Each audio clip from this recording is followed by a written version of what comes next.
মাননীয় সদস্য মোহাম্মদ সালমান ওমর, ময়মনসিংহ 1।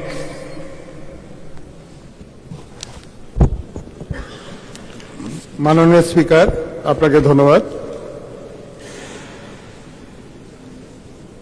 আমার কার্যপ্রণালী বিধির 71 বিধি অনুসারে জরুরি জনগুরুত্বপূর্ণ বিষয় সম্পর্কে মাননীয় বিদ্যুৎ, জ্বালানি ও খনিজ সম্পদ মন্ত্রী মহোদয়ের মনোযোগ আকর্ষণ করে নোটিশ দিয়েছি।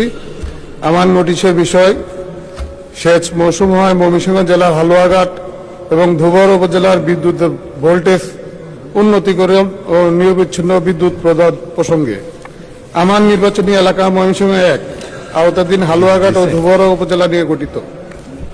অত্র এলাকায় কৃষি প্রধান হওয়ায় ওই এলাকার অধিকাংশ মানুষ কৃষি কাজ করে তাদের সকল প্রয়োজনীয় চাহিদা পূরণ করে থাকে।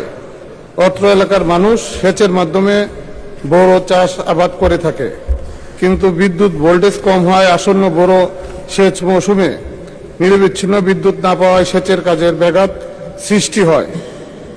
এই আসন্ন বড় মৌসুমে হালুয়াঘাট ও ধুবড়া উপজেলার ফসল উৎপাদনের জন্য নিরবিচ্ছিন্ন বিদ্যুতের প্রয়োজন, আর এই জন্য প্রয়োজন বিদ্যুতের ভোল্টেজ বৃদ্ধি করে 13 থেকে 35-এ উন্নতিকরণ এবং সার্বক্ষণিক যাতে বিদ্যুৎ সরবরাহ অব্যাহত থাকে এই লক্ষ্যে প্রয়োজনীয় পদক্ষেপ গ্রহণ করা।